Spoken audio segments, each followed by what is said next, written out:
Welcome to this lecture on demand paging. Demand paging is a crucial concept in operating systems for memory management.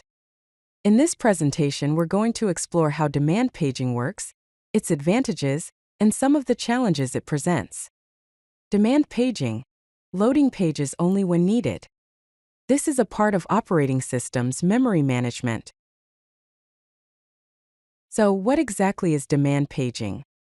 Demand paging is a virtual memory management technique.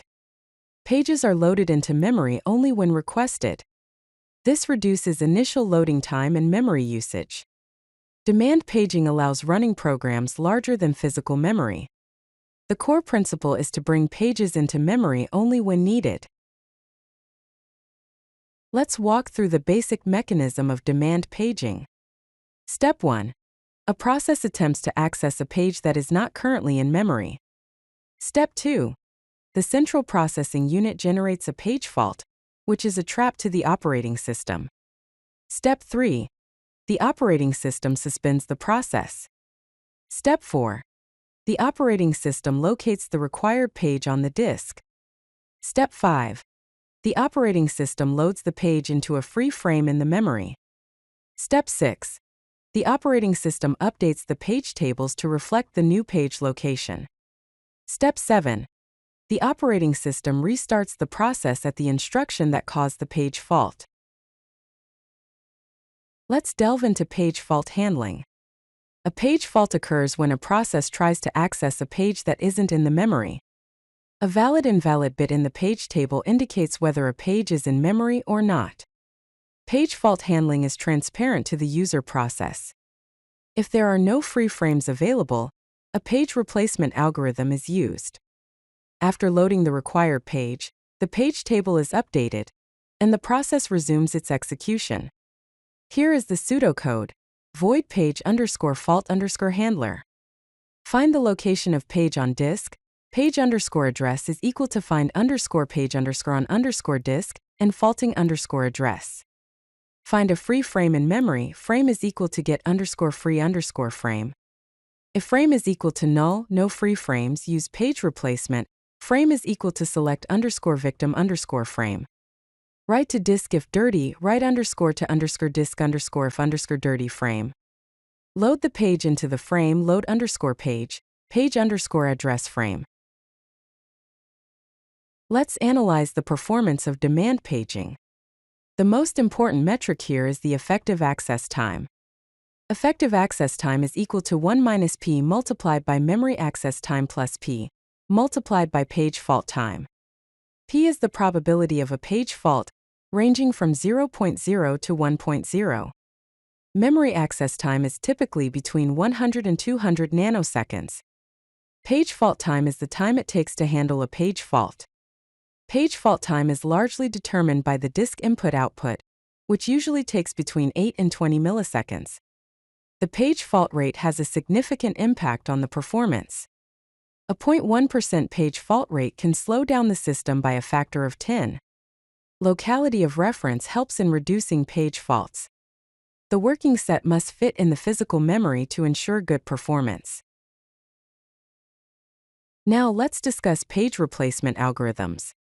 First in first out replaces the page that has been in the memory for the longest period. This method is simple, but it may remove frequently used pages. Least recently used replaces the page that has not been used for the longest time. It provides good performance, but can be difficult to implement. Optimal replaces the page that will not be used for the longest time in the future. This is a theoretical benchmark and not implementable in practice. Clock, also known as second chance, is an approximation of least recently used, uses a reference bit and a circular queue. It provides a good balance of simplicity and performance. Let's understand the concept of thrashing in demand paging. Thrashing occurs when a system spends more time paging than executing. This happens when the working set of processes exceeds the available physical memory. The CPU utilization drops dramatically, and the disk becomes extremely busy with paging activity. Now let's discuss how to prevent thrashing. Provide enough frames to each process. Use the working set model to track memory needs and implement page fault frequency control. Let's explore the working set model. Working set, with respect to time and delta, is the set of pages referenced in time interval from t minus delta to t. The working set is the set of pages a process is actively using. Delta or window size determines how far back in time we look. If a page is in the working set, it should be kept in the memory. If the total working set size is greater than the available memory, thrashing occurs. The working set size changes with program phases. Let's summarize the key concepts of demand paging. Pages are loaded into memory only when they are needed. A valid invalid bit in the page table tracks the page status. Page faults trigger the operating system to load the required pages. The principle of locality of reference makes demand paging very efficient. Now let's look at the benefits of demand paging. Demand paging reduces memory usage by keeping only the required pages in memory. It allows more processes to run concurrently. It leads to faster process startup, as only initial pages are loaded. Programs can be larger than the physical memory. Let's discuss the challenges. Page faults introduce performance overhead. Overcommitment of memory leads to thrashing.